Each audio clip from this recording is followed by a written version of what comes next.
not just the 1% and wealthy campaign contributors.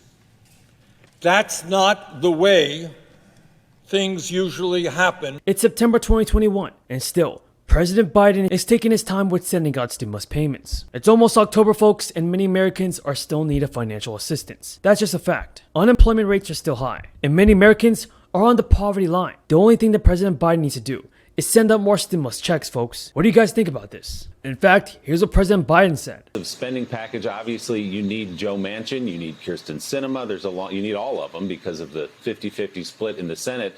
But if Joe Manchin says, I'm not moving on this, where does that leave you guys?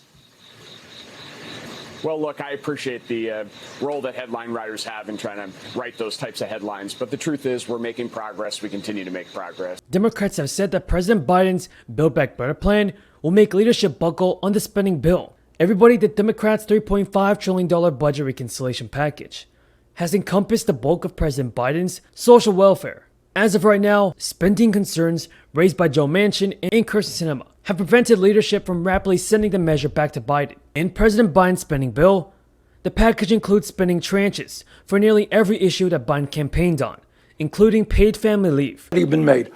And there is a real danger that this bill will lose, that the infrastructure bill will lose in the House, because you got many people there, and I support them, who are saying, you know what, we had a joint agreement. We're going to go forward.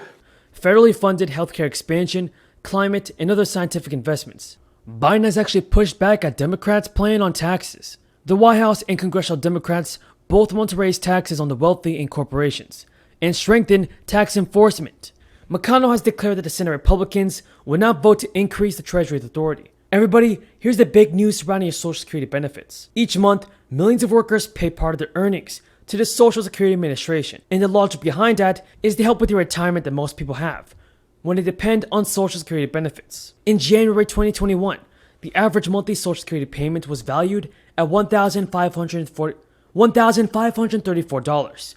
To supplement incomes, many workers have private retirement accounts. Now in 2020, the Social Security Administration determined a COLA of 1.3%, which, as prices have risen quickly during the year, has left many seniors with budget shortfalls. The American people are sick and tired of growing income and wealth inequality in our country, where two people now own more wealth than the bottom 40%, where the top 1% owns more wealth than the bottom 92%, and where 45% of all new income. Estimate that the increase for 2022 could be more than 4 times than seen in 2021. The Senior Citizens League, an organization that advocates for seniors, released a new projection for the 2022 COLA that forecasts an increase between 6 and 6.1%. Now, President Biden's Democratic leaders have debated on a new round of stimulus payments. An online petition to send Americans $2,000 checks has almost reached 3 million signatures. Some governors, including Gavin Newsom, have pushed their state to pay stimulus checks. In fact, California is already sending out their second round of stimulus checks. And the massive spending bill that President Biden signed in March included $350 billion aid. $350 billion in stimulus aid to state and local governments, which could be used for direct payments. So yes, everybody, your state and local governments could be sending you a new stimulus check. Thank you. Ms. Howell, this probably might be my last direct question of you, but it deals with cybersecurity. I serve on a committee called Homeland Security and Governmental Affairs. We work a lot on cybersecurity issues. And unfortunately, as we go forward in the future, we're likely as a country to have to deal with even more of them. But if confirmed, you're going to lead EPA's efforts to maintain and strengthen the agency's cybersecurity efforts, I'm told. And as you know, the criminal enterprises and adversarial states continue to increase their efforts to break into our computer networks, to steal our information, and to compromise our security.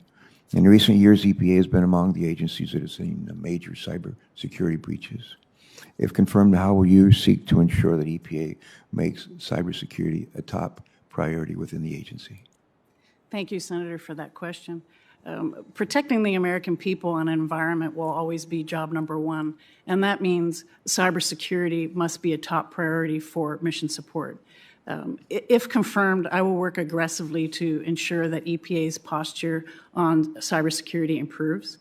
I will also work closely with the Chief Information Officer and the Chief Financial Officer to collaborate on IT funding and investment strategies. Also, I will work transparently with you and let you know when the EPA needs additional tools and resources to help mitigate cybersecurity vulnerabilities, and I will report back when issues arise. Well, with the backdrop of what was happening in Afghanistan, the other thing, I think 100 senators saw at home, certainly I know every Republican senator saw at home, were help wanted signs, now hiring, bonus to fill out a application.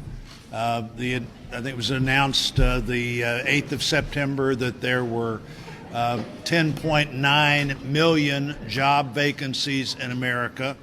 There were 8.4 million Americans who said they were looking for work. That's a pretty dramatic statistic. More jobs out there to be filled than people looking for work. Inflation is real. Input costs are up everywhere. We'll see if it's short term or not, but we know for sure that it's driven by more government money going into the system.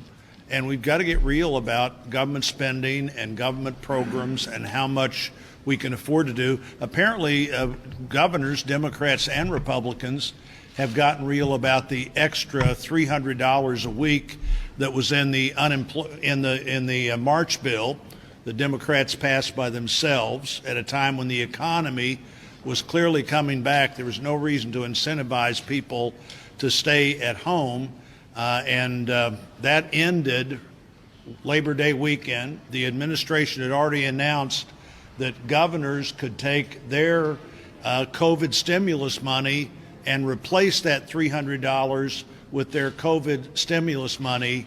Not a single governor has stepped forward to do that.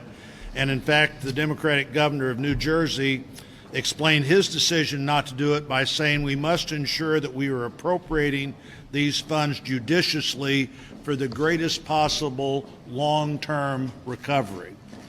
So that Democrat governor and others have made the same decision that Republican senators here made on this topic, which was don't do it. It doesn't produce the right result. And there are jobs out there. Obviously, all the jobs and the skills don't match. We need to be very focused on that.